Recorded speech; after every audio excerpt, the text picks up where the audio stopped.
This is Heavy Conversation with Bruce and Jody, a podcast where we talk about being a big guy in today's world. I'm Bruce. And I'm Jody. Here we go. Here we go. All right, here we go. All right, here we go. Here we go. Hey, Jody. Hey, Bruce. Today, we're going to talk about our bodies. Oh, yeah. I know. Woo-hoo. Look out, everybody. Yeah.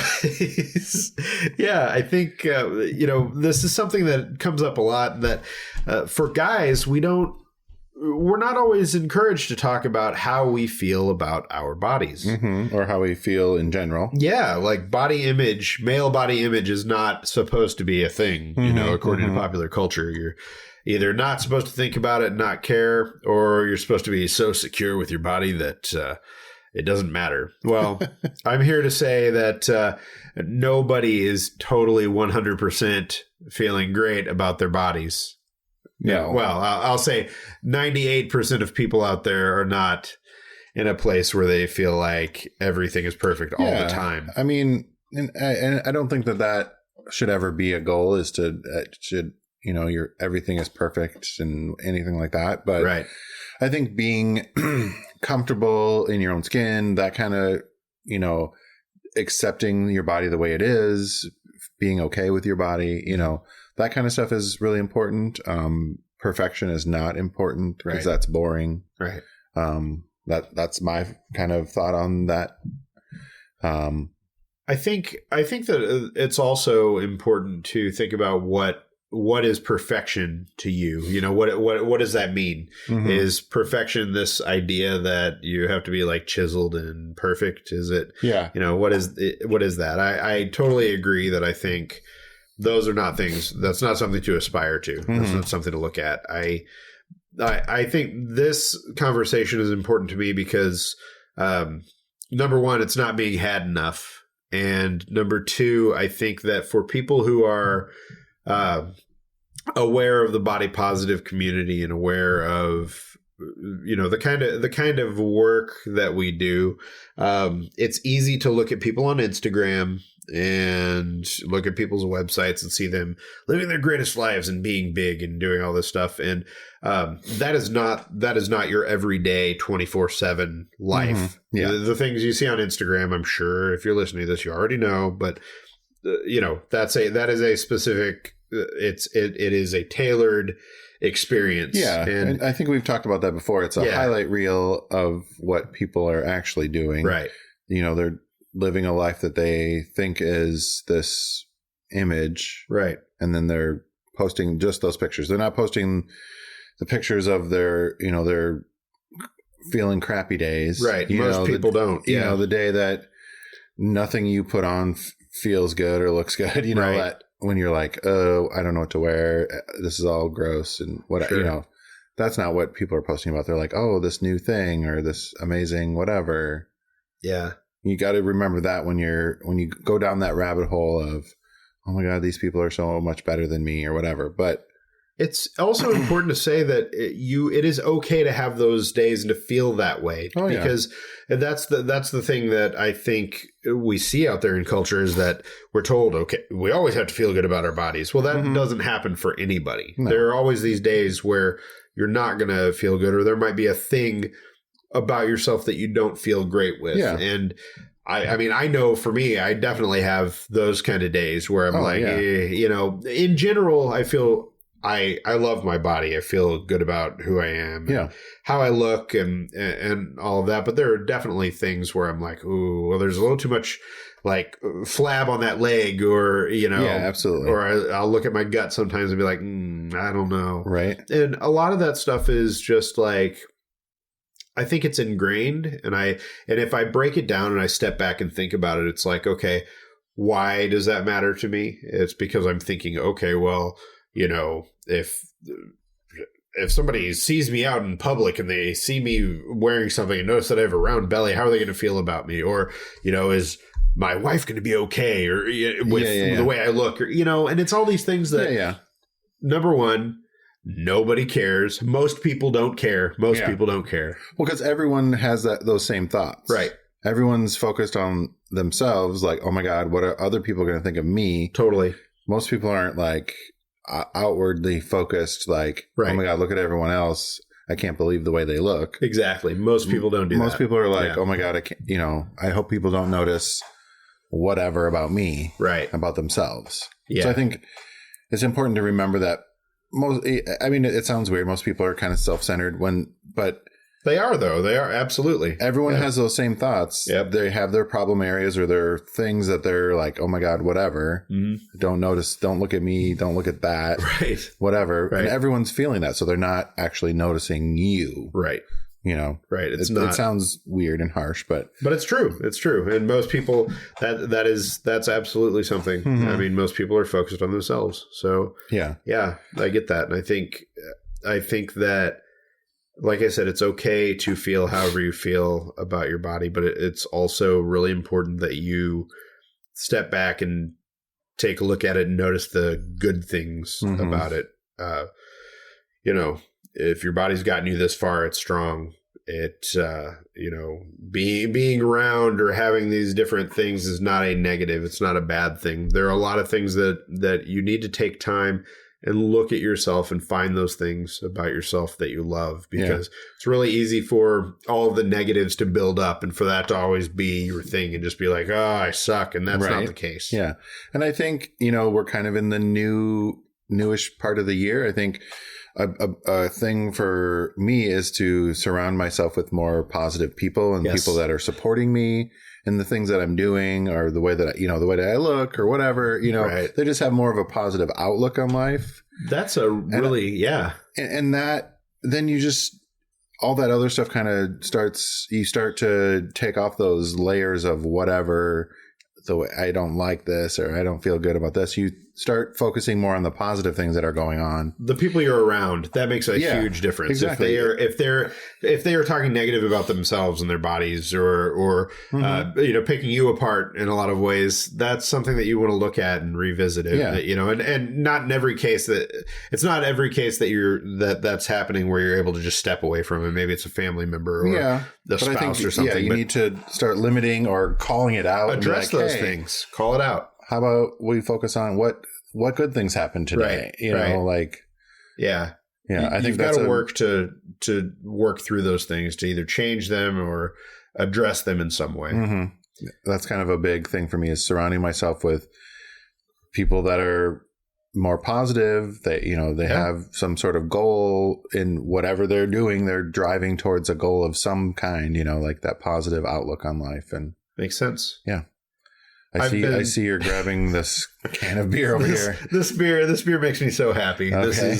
I've been waiting to break this one open, and it is from Sasquatch Brewing Company in Portland, Oregon. Oh, nice. A local one. Yeah. Sasquatch is amazing. They have a couple beers that are just phenomenal. Okay. One of the first beers I had when I moved here was from Sasquatch, and it was glorious. They can do no wrong in my eyes. And just to add to that, to make it even better, they made this beer, which is called Cranny DeVito. Oh, yeah. I know. So good. I was wondering, I'm so like, good. What? Yes. That. So on the front, on the label here, it says Cranny DeVito. It's a cranberry Gosa style ale. So it's going to be, sour. It has a cranberry with glasses and male pattern baldness. Mm-hmm. That looks a whole lot like Danny DeVito. Mm-hmm. And I saw Cranny DeVito and, of course, cracked up because that stuff always gets me. So I was tickled by this, had to get it. And now we are going to enjoy it in our B cups, which are not bras. They are actually cups, plastic cups made specifically for beer.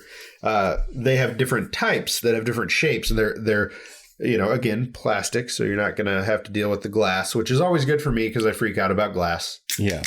But you have small kids and little baby one. And I'm never confident that I'm not going to drop a. Yeah. It's always in the back of my mind.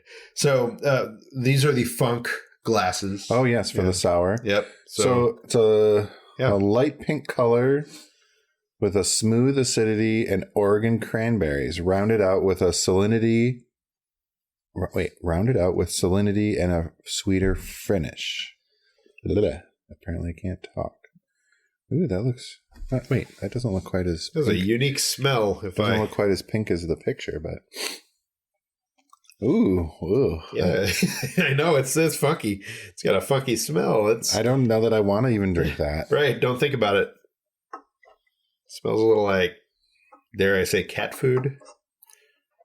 Wouldn't that be great? Cranny DeVito, and it smells and tastes like cat food. That'd be perfect.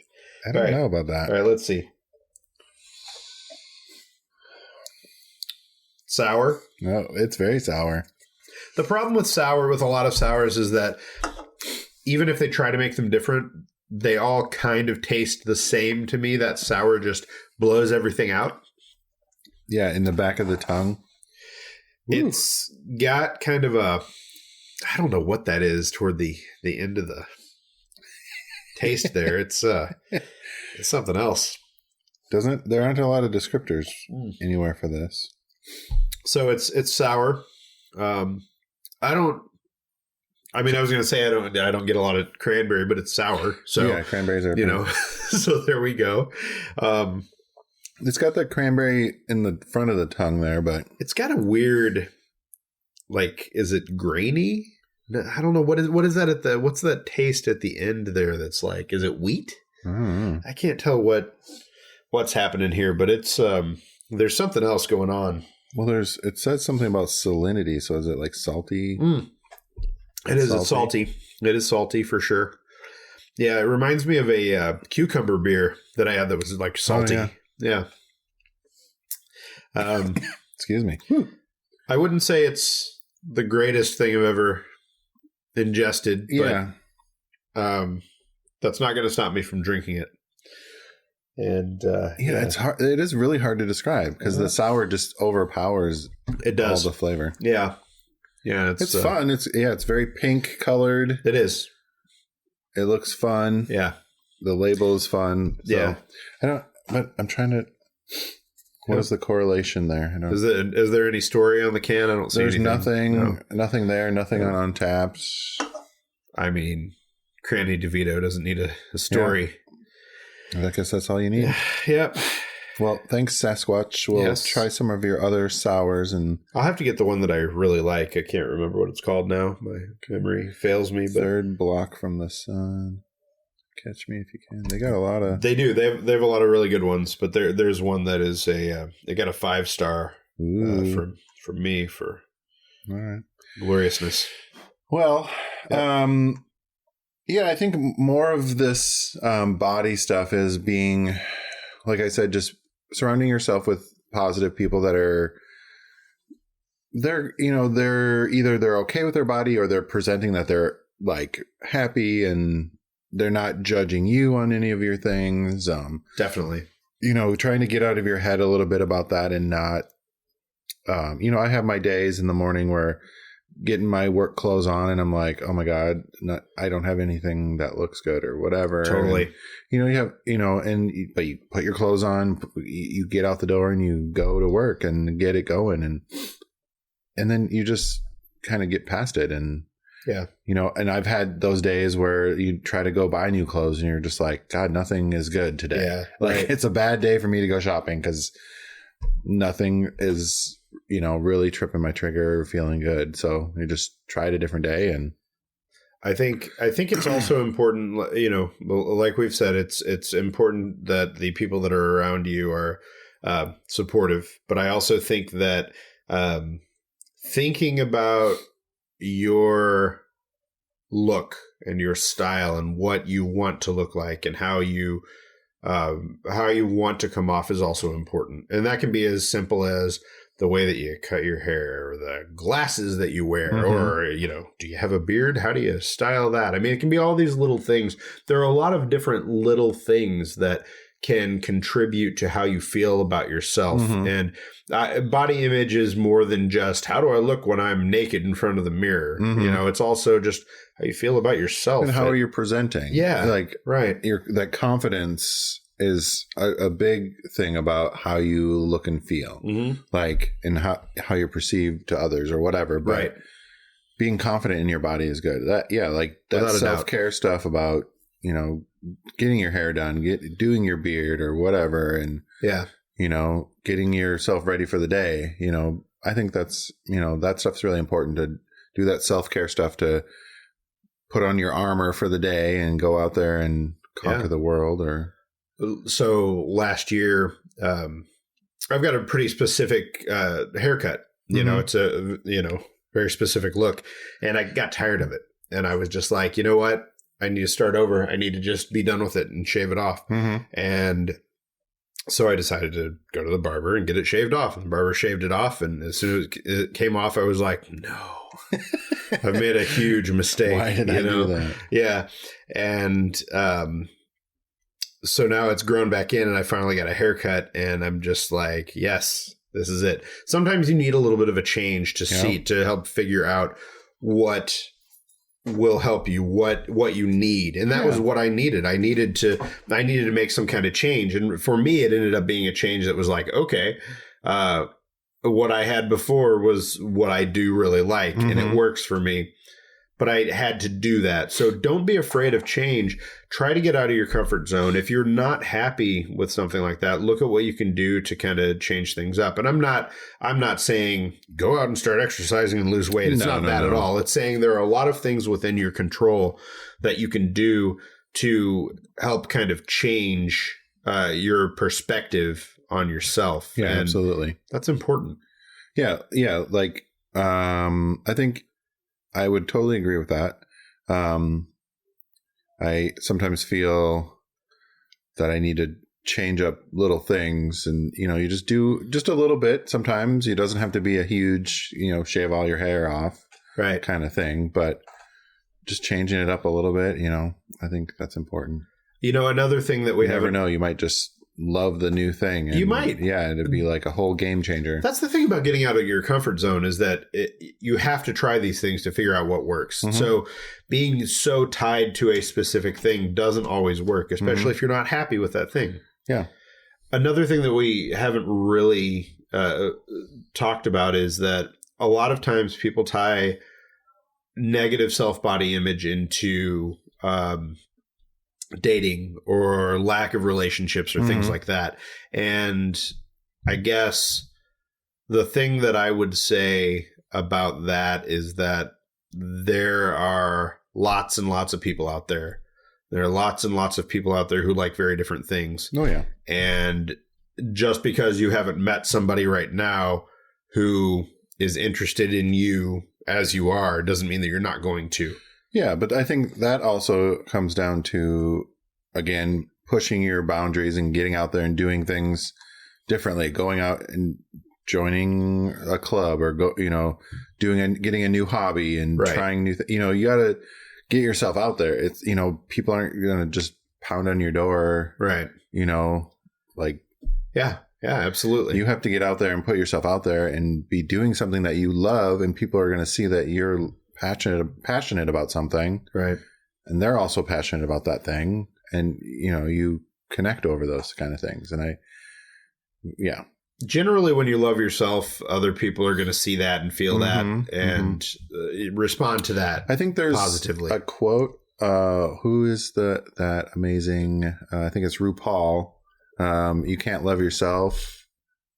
Wait, how does it go? You can't love someone else until you love yourself. Whatever. Wow. Someone's screaming at their podcast player right now. I was like, how does it go? And I'm like stumbling over it. Yeah. Can't love somebody. I don't know. You can't love somebody else until you love yourself. Something like that. How in the hell are you going to love? Yeah. Something. Yeah. Wow. You get the idea. Gotta love yourself before you can love somebody else. And that's totally, it's totally true. It's totally true. So, there are no easy answers to this. And I think the big takeaways from this should be that it is okay to feel the way that you feel, and to have those periods of time where you don't feel great about yourself. But you're doing yourself a disservice if you aren't trying to find those things that are great about you. Yeah. And if you're not trying to make those things better, because ultimately when it comes down to it, no other person is going to be able to do that for you. Yeah. Yeah. It's all about your attitude and your outlook on what's going on, what's good in your life. Start focusing on those things, and then you'll be looking for those things. even if it's like a journal that you keep, and every night you write down a couple things that went great today, what things went well. Right. So that you start looking for those things that are good and positive in your life instead of focusing on the negative or bad things, because then that's all you're going to look for. True. So I think that's a good habit is, even if it's in your phone or, keep it on your bedside table and write down a couple things that went really well today. I like that. It can really change your outlook. You got to do it for a while, and then you start looking for things that are going well, and then you focus on those things. I like that a lot. Yeah. This Cranny DeVito is growing on me the more that I drink it. It's not tasting different or much better. Yeah. But it's growing on me. Mm-hmm. So, all right. What else is going on with you, Bruce? Well, so for me, I've talked about this a little bit, before, but kind of want to throw it out again. I got an Apple Watch. Oh, yep. For years, I was not interested in that. I didn't, I don't wear watches generally. Mm-hmm. It's not something that I care that much about. Then I started riding my bike. Oh, yeah. Just, riding for fun and getting out there. And when I do that, I do like to track where I'm going. I like to have those numbers. It's just fun for me. I'm a numbers geek. I just, track all that stuff. I track like the music that I listen to through Last FM. I've tracked over 80,000 songs that I've listened to since 2005. Jeez. I know. So it's like a data thing. Mm-hmm. For me, it's that. So I realized last year that having an Apple Watch would make it a lot easier to track that stuff when I'm riding. I didn't really feel like I needed it for anything else. And I still generally don't. I mean, I'm able to unlock my door and, turn on and off my lights in my house and stuff like that, which, whatever, not something that you need. Yeah. But for riding my bike, it's been great. And the Apple Watch is really cool. It's just, I like having this additional data. I like the watch. I like that it can be customized so much and that you can get the different, wristbands, all that kind of stuff. I don't, the charger is fine. It's got a magnetic charger that it kind of sticks onto and does the whole thing, whatever. I picked up this combo charger for my phone and my watch. Okay. And it's not easy to get the phone on the charger because it has the stand with this really flimsy. Okay. Like it's a. I don't know that I've seen that. It's a lightning charger that moves. Like you can adjust it up and down depending on the size of your phone. Okay. That's basically the idea. It's just hard as hell to get it on there, especially since I stay up late and my wife doesn't. So I'm stumbling into the bedroom and trying to get this thing on there. Whatever. But I do love the watch. I think it's fun to have. I wish they had more watch faces, but I've noticed I use my phone less because I've got this at a glance. Can't you like download different things on? There's a bunch of different apps, and I mean, but can't you like do something with the face? So they have a few. I don't know. I don't have one. They have a few different watch faces. Like I see, but they're all Apple watch faces. So like Apple makes them. They don't do third party watch faces. So they do have a bunch of different kinds, and I play around with different watch faces all the time. So it's it's kind of just dependent on what I need, and so mostly I'm trying to do something that gives me access to the apps that I need, and shows me the time and whatever. It makes it easy for me to click onto Strava, shows me the weather, those kind of things. They're fine. I feel like third-party developers would probably make better watch faces than what Apple is doing. Like the actual what the time telling thing looks like. Okay. Yeah. And so I don't know. I mean, I don't pay that close attention, but I feel like I've seen a bunch of different kinds. But yeah, and they do. They have just nothing that you were nothing that I'm like, man, this is great. Okay. They're just I don't know. I would like to see more. I'd like to see what other people could bring to it. And I'm sure it'll be like anything else with Apple that, down the road, they're going to be like, okay, now we're letting third-party developers make faces, And apparently there are some app developers that have found ways around that with some of the specific kind of they're not called widgets, but some of the widgets that are built into Apple Watch. So either way, it's nice. It's coming pretty handy, and I have kind of dig it. So I like it more than I thought I would. And if only, even if I was only just using it for the Strava stuff, it would be worth it. And I've got the Series 5, so it's always on. And the battery power seems to be pretty good to me. Nice. Yeah. I'm looking forward to getting a new phone here pretty soon. Oh, yeah. Ours are getting pretty bad. Yeah. So I guess it's not a thing that I'm necessarily doing, but I'm going. Bjorn got into a comedy festival in Las Vegas. Hey. It's like the 16th and 17th of January or something like that. Oh, nice. The 16th or whatever. So he got into that. So I'm really excited. Leslie Jordan is in the show. This Tim Dillon. So there's a bunch of big name queer, because it's a queer comedy festival in Vegas at the Stratosphere. Nice. The LA Comedy Club there. So super excited about that. I'm really proud of him that he got into this festival. Kind of a big deal. So hopefully he'll be able to get into a few more, because it's one of those weird things where you have to be in them to get into them, because they ask, like, when you apply to get in them, they're like, oh, what other comedy festivals have you been in? So it's like, well, you haven't. It's just make it up. Yeah. Just for laughs. Whatever. Right. Barrel of Monkeys Comedy Festival. So that's kind of an exciting thing. And I haven't been back to Vegas since we moved. Hey, see a couple of friends that we've been, we have down there. Yeah. See some big name shows. Awesome. I'm really excited about Leslie Jordan. He's kind of a big deal. He's Will and Grace. He was in that a lot, and cool. Lots of different things. So that's taking some vacation again. Always good. Yes. Taking some time off to go support him. And one of your resolutions. Yes. Yep. Yes. Oh, yes. Yep. One of my goals is to take more vacation time, use it up. Yep. Go do that. So that's kind of a fun thing to go do and check out what's going on in Vegas. I like it. Probably just be at the Stratosphere mostly. And nice. Yeah. Yeah. I'm excited about that. Very cool.